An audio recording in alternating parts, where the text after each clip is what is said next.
Suben las temperaturas y con ella hay muchas cosas que debemos contemplar, sobre todo cuando hablamos de salud, porque si una de las estadísticas aumenta en los hospitales, en los centros médicos, son precisamente las enfermedades gastrointestinales. Así es que, pues en 15 cada minuto cuenta y hoy muy valioso la información que nos van a dar porque están con nosotros de la Secretaría de Salud, específicamente de epidemiología. Queremos agradecer a la doctora María Carolina Preciado que se encuentre con nosotros, médico epidemióloga también, y que, bueno, pues es una información que necesitamos en casa para cuidarnos definitivamente. Claro que sí. Bienvenida. Gracias. ¿Cómo es que debemos de entender que en estas fechas se aumentan las enfermedades del estómago, gastrointestinales? ¿Cuáles y por qué, doctora? Perfecto, pues bueno, básicamente las enfermedades gastrointestinales son enfermedades que afectan principalmente el estómago y los intestinos. Y pues se asocia principalmente a infecciones que uno adquiere a través del agua o los alimentos. Pueden ser por virus, bacterias, parásitos, incluso por toxinas que pudiesen tener los alimentos cuando están ya en cierto estado de descomposición. Y pues bueno, ahorita con el cambio de temperaturas que aumenta, que está aumentando drásticamente el clima y sobre todo el calor, eso hace que los alimentos se vuelvan más lábiles al estar afuera, que no se mantengan en refrigeración. Entonces, aunque nosotros lo consumamos, llega a ser a veces muy imperceptible el sabor y ya hasta cuando entran a nuestro cuerpo es cuando nos hacen daño. A eso iba, porque bueno, pues si estamos comprando a lo mejor en establecimientos, en restaurantes, en puestecitos, y nosotros los vemos, tienen un buen color, a veces creyéramos que la comida ya descompuesta tiene un olor característico, obviamente nada agradable a la vista también, pero como bien lo dices, o sea, a veces no nos damos cuenta. Entonces, ¿cómo extremar precauciones ante estas circunstancias, doctora? Pues primero que nada, y siempre lo más importante, lavado de manos. Antes de comer, después de ir al baño, sobre todo, bueno, si tenemos niños chiquitos, después de cambiarles los pañales o manipular basura o incluso los animalitos. Eso es lo básico. Si por X o Y no tenemos agua, el alcohol gel es una opción. Ahora, también es muy común que en casa tengamos malestar estomacal. Obviamente nosotros difícilmente distinguimos si se trata del estómago, de los intestinos o de qué parte de nuestro organismo y nos automedicamos. Bueno, no hay que hacer eso, sobre todo si empezamos con síntomas, por ejemplo, que aumenta el número de evacuaciones de lo normal, vómito, dolor de estómago. Lo más importante, bueno, es tomar líquidos, tratar de hidratarnos lo más que se pueda con vida oral, evitar automedicarnos, eso sería lo más importante, y pues acudir a valorarnos para ver, bueno, si se requiere un manejo avanzado, si solamente sale con hidratación o incluso si se requiere algún antibiótico o algún antiparasitario.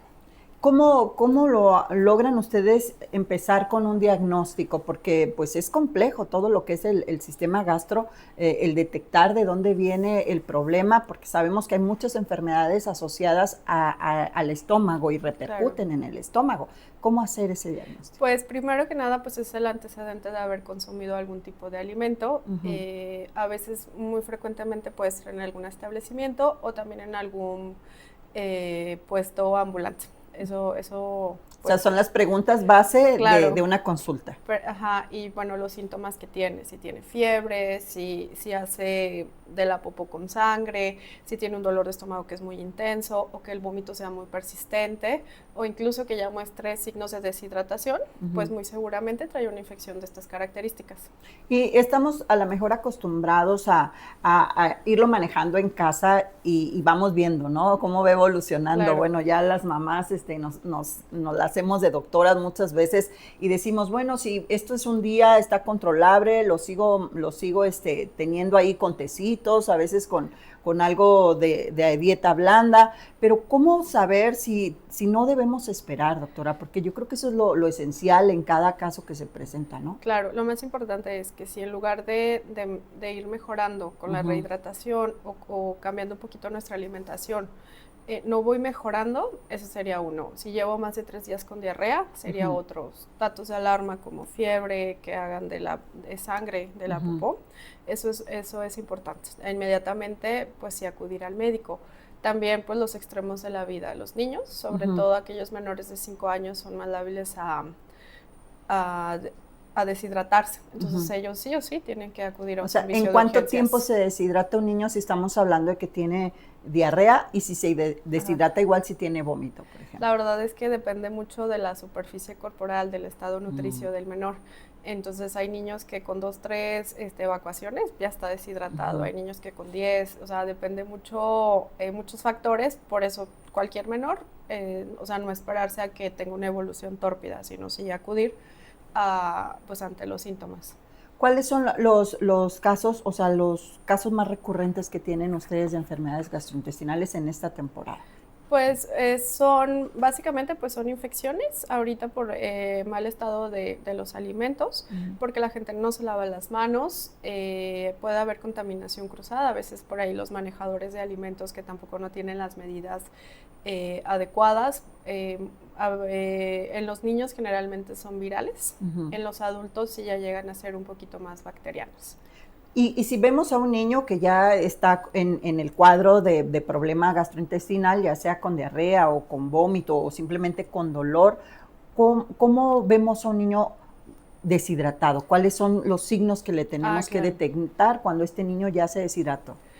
Normalmente, sobre todo los bebecitos, dejan de producir llanto.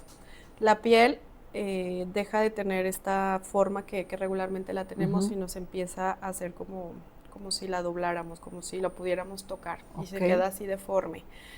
Aquí en la cabeza, la famosa mollera, se hunde. Son niños que empiezan a decaer, normalmente un niño juega, llora, grita. En este caso se decaído completamente. Decaído totalmente. Entonces esos serían pues, los datos de alarma de que ese niño se está deshidratando. Y ahí hay que acudir inmediatamente porque las consecuencias de una deshidratación pueden ser fatales, ¿no? Desgraciadamente sí hemos tenido defunciones. Este año afortunadamente no, pero sí en temporadas pasadas por múltiples factores, pero mucho es porque se descuida esta parte. ¿Qué alimentos debemos de descartar completamente si en la casa hay alguien con estos cuadros de diarrea, por ejemplo? Como tal, pues bueno, cuidar la inocuidad de los alimentos. Primero, no combinar alimentos, o sea, que estén en una misma área, alimentos crudos y alimentos cocidos. Los alimentos normalmente pues los debemos de desinfectar con agua y con jabón. El agua a veces pues no tiene la suficiente cloración que se requiere, entonces se puede hervir, de preferencia, en dado caso que no se pueda comprar agua de garrafón. Y sobre todo, pues estar muy pendientes de que no les veamos este tipo de síntomas a los pequeñitos. Ahora ya traemos un tratamiento y es bien común que nos sentimos mejor y dejamos esos tratamientos. Las infecciones o estas bacterias o lo que haya sido el diagnóstico puede volver si no somos constantes con los tratamientos, doctora. Normalmente pues se deja un tratamiento por cierto periodo de tiempo, regularmente son de 3 a 5 días o 7 días dependiendo el cuadro inicial y sobre todo, y la recomendación que siempre se les da es, si aunque mejore, complete el tratamiento para que se pueda recuperar al 100 su cuerpo.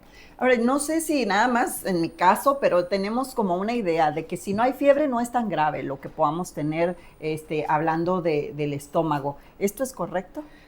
No, porque no en todos los casos puede dar fiebre. Por ejemplo, en el adulto mayor, cuando se enferman, no en todos los casos producen fiebre. Sin embargo, sí es un cuadro que puede evolucionar de forma tórpida.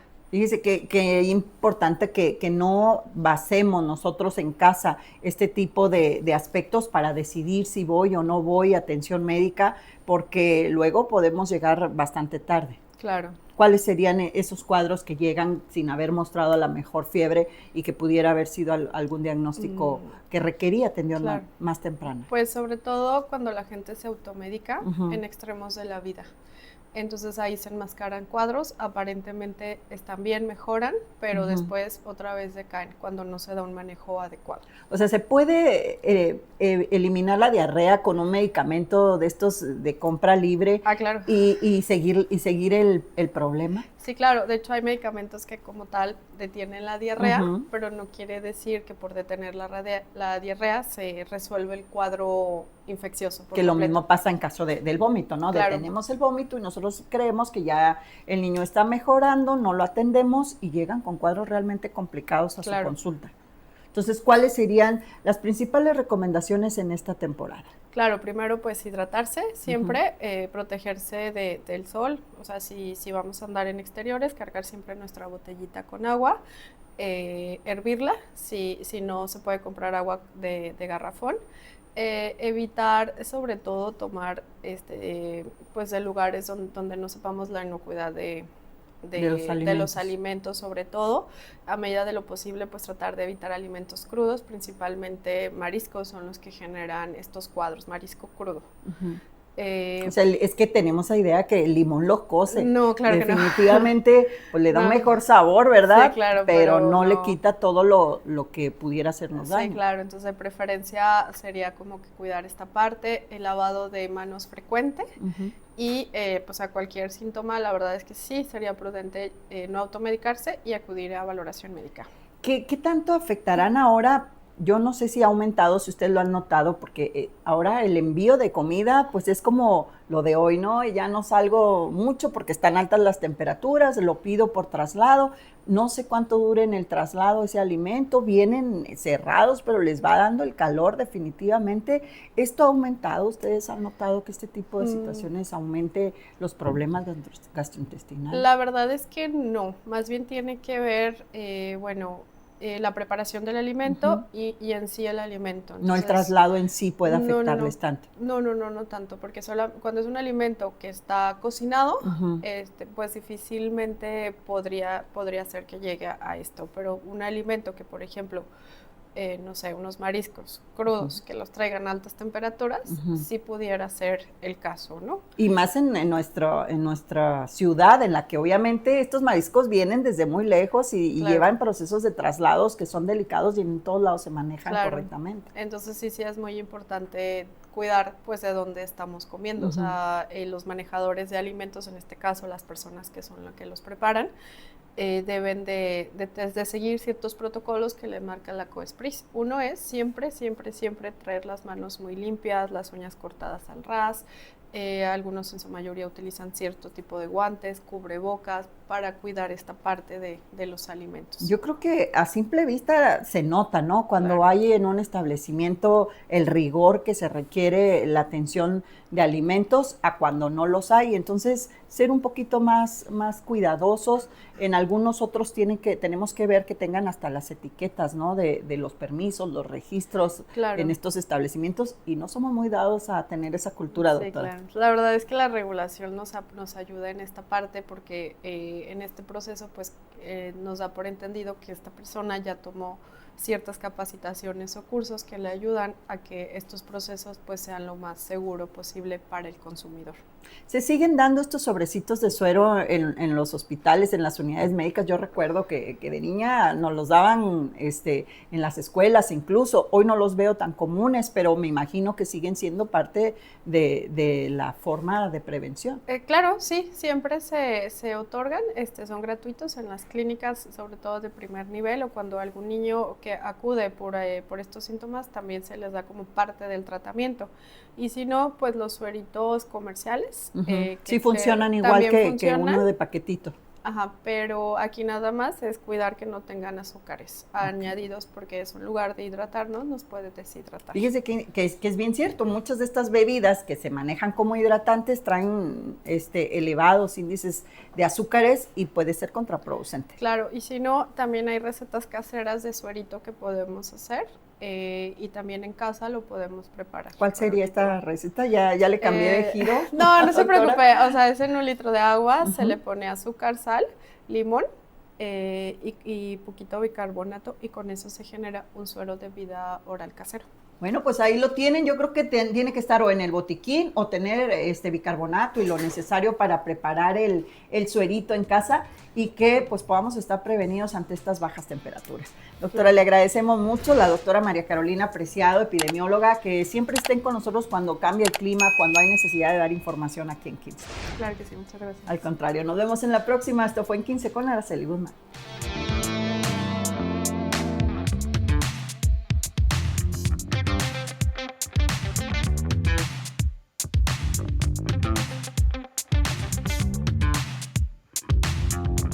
Las opiniones expresadas en este podcast son responsabilidad exclusiva de quienes las emiten. No representan la postura ni valores de Net Multiforos.